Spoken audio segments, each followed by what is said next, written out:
6 मई exam की दिन और हमारे पास सिर्फ 24 घंटे से भी कम का समय है। इस लास्ट डे में किन चीजों का ध्यान रखना है, क्योंकि पूरे साल भर हमने ध्यान रखा, पढ़ाई की बहुत अच्छे से, टेस्ट सीरीज ली, मॉक टेस्ट दिए, क्रैश कोर्स किया, क्लासेस की, डीपीपीस की, बुक्स पढ़ी, हर एक चीज का रिवीजन किया, लेकिन फिर भी अंदर एक डर लग रहा है। और ये डर उन बच्चों को लग रहा है जो सच में मेहनत करके गए हैं।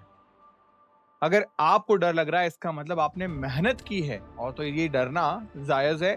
कोई पैनिक आपको नहीं होना इस चीज को लेकर कि यार मुझे डर लग रहा है, क्या पता मेरा पेपर खराब हो जाएगा। आपको बस कल अपने आप को संभालना है और कुछ चीजों का ध्यान रखना है। वो क्या है कुछ चीजें, वो मैं शेयर करूंगा इस वीडियो के अंदर। छोटा सा वीडियो, लेकिन बहुत इंफॉर्मेटिव और बहुत जरूरी वीडियो हो सकता है, क्योंकि हमारी एक मिस्टेक हमारे पूरे साल भर की गई मेहनत पे पानी फेर सकती है। तो मोस्ट वेलकम है आप सभी का एक बार फिर से। बात करेंगे परीक्षा देने से पहले किन चीजों के बारे में हमें ध्यान रखना है।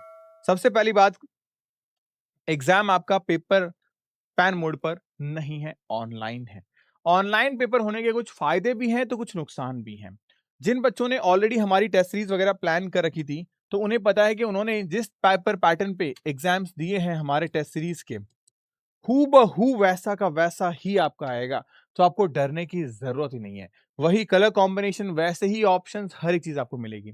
तो यहां आपका सीबीटी मोड का डर हमने ऑलरेडी खत्म कर रखा है, जहां 90 मिनट में 100 एमसीक्यू क्वेश्चंस करने हैं।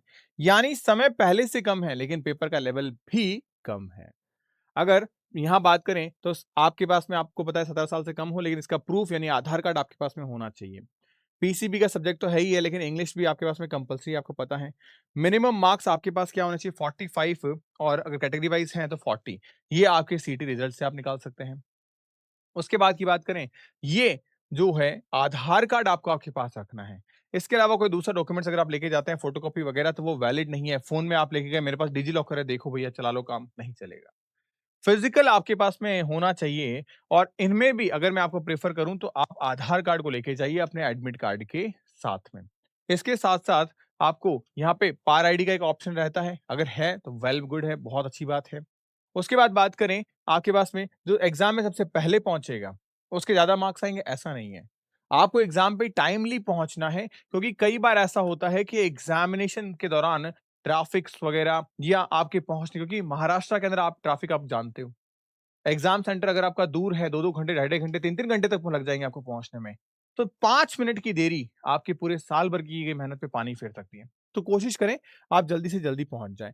मतलब आपका डिस्टेंस जो भी है, उसके हिसाब से आप लगभग आधा घंटा पहले ज़रूर पहुँच जाएँ, कि आपको माहौल पता चल जाए कि वहाँ का क्या माहौल है। उसके हिसाब से कई बार ऐसा होता है कि हम सोच के कुछ और जाते हैं और सेंटर वहाँ कुछ और निकल जाता है। वो शायद कहीं 2-3 किलोमीटर किसी स्कूल, दूसरी स्कूल में नाम सिमिलर आ गया। तो इस तरीके की चीज़ें हो जाए, इसलिए आधे घंटे पहले का मार्जिन लेके आप ज़रूर चलिएगा। दूसरा, आप लाइट कपड़े पहने, गर्मी के हिसाब से भी अच्छे हैं, हाफ स्लीव्स में, और स्लीपर एंड सैंडल्स डाल के जाएँ। शादी वगैरह में, पार्टी में नहीं जा रहे हो जो आप पार्टी वियर टाइप्स, या क्लोज़ कपड़े पहन के जाओ। ऐसे कपड़े बिल्कुल मत पहने जिस पे लोगों को डाउट हो कि यार यहाँ ये कुछ चीज़ छुपा के लेके आ सकता है।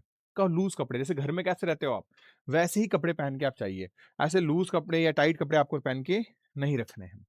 उसके बाद बात करें, आपके पास एग्जाम की डेस्क पे आपको आपका एडमिट कार्ड होना चाहिए आपके पास में, और एक ओरिजिनल आईडी होना चाहिए, बस यही लेके जाना है। अगर आप ट्रैवल किए हो, अकेले हो, तो आप अपने पास कुछ पैसे लेके जा सकते हैं, जो आपके ट्रैवल डिस्टेंस में काम में आते हैं। इसके अलावा कुछ नहीं लेके जाना, वॉलेट वगैरह कुछ नहीं काम आएगा। स्ट्रिक्टली बैन क्या है, mobile, smartphone, calculator, wallet, sunglasses, notes books, ये सब कुछ बैन है।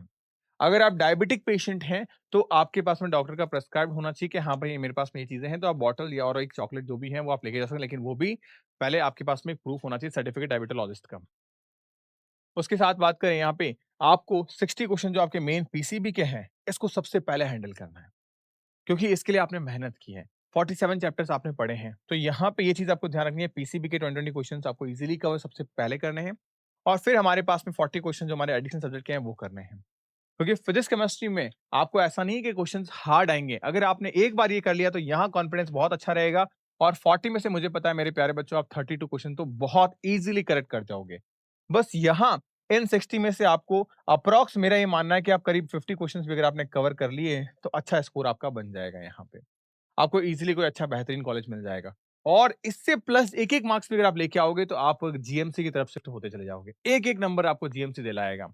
और ये चीज अच्छी है कि हमारे महाराष्ट्र में हमें कॉलेजेस जो है वो ओपन हो चुके हैं, और एक्स्ट्रा एडिशनल कॉलेजेस ओपन हो रहे हैं, तो ये एक अच्छी बात है। दूसरा, यहाँ पे गलत जवाब देने पे आपके मार्क्स कटेंगे, ऐसा नहीं है, यानी नो नेगेटिव मार्किंग है।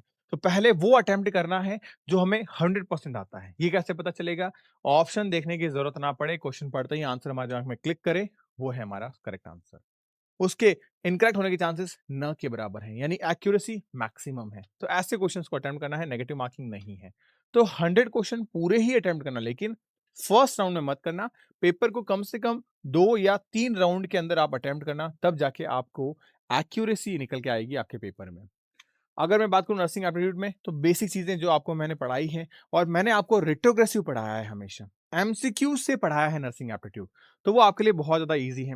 डिज़ीज़, न्यूट्रिशन जो बायोलॉजी रिलेटेड है, हेल्थ प्रोग्राम पे क्वेश्चंस, ये सब चीज़ें मैंने आपको बेसिक से एडवांस करवा रखी हैं, जो चीज़ें आपके लिए बहुत ज़्यादा बेनिफिशियल है। एक अच्छा यूज़र जो एग्ज़ाम शुरू होने से पहले माउस, स्क्रीन वगैरह ये सब चीज़ें चेक कर लेना कि मेरे स्क्रीन, डिस्प्ले सब काम तो कर रहा है। क्योंकि एक बार एग्ज़ाम शुरू हो गया, फिर आप पैनिक करोगे, रिप्लेसमेंट में हो सकता है ना हो पाए, या होगा तो टाइम लग जाएगा, तो वो टाइम हमारा खराब हो जाएगा, क्योंकि वहाँ पे टाइम चल रहा होगा।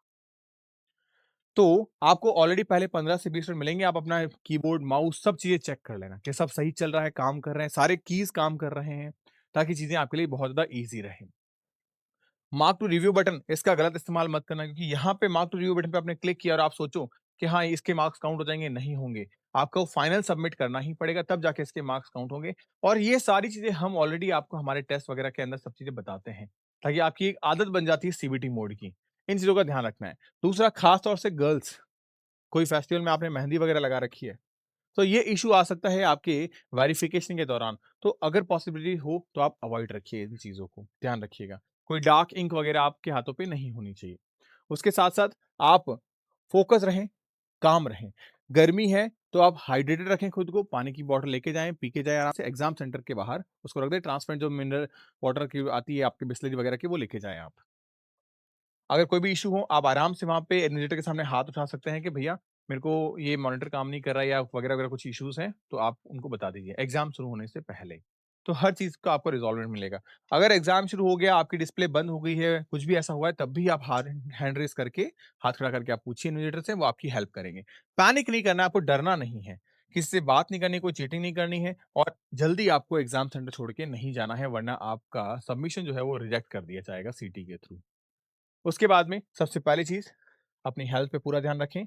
आज कुछ ऐसा मत खा लेना कि कल लूज़ मोशन शुरू हो जाए, क्योंकि वो एग्ज़ाम का 90 मिनट हमारे लिए बहुत ज़्यादा इम्पोर्टेंट है। इसके बाद में आराम से नींद लेके जाना, आराम से अच्छा हेल्दी फ्रूट्स वगैरह खाना, ताकि बॉडी में ग्लूकोज़ लेवल अच्छा रहे, हमारा ब्रेन भी अच्छा काम करे। आंसर की एग्ज़ाम के बाद देखना, आराम से घर पे आने के बाद में। पैनिक नहीं, परेशान मत होना, क्योंकि वो एक पेपर है, और उस पेपर को आप आराम से निकाल लोगे अगर आपने मेहनत की है तो। क्योंकि मेहनत करने वाला बच्चा रिग्रेट नहीं करेगा। और बाकी परसेंटेज क्या बनेंगे, परसेंटाइल क्या बनेंगे, इस पे सेपरेट वीडियोज़ मैं आपके लिए लेके आऊँगा, जहाँ मैं आपको एग्ज़ाम पेपर के बाद में, कल का, परसों का पेपर जब हो जाएगा, तब हम डिस्कस करेंगे किस लेवल पे हमारी चीज़ें निकल के बाहर आएगी। ओके? तो wish you best of the luck for your examination.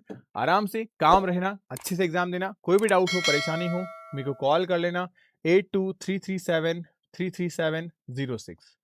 ठीक है बच्चा party? Okay? So bye bye, take care, stay happy, stay healthy.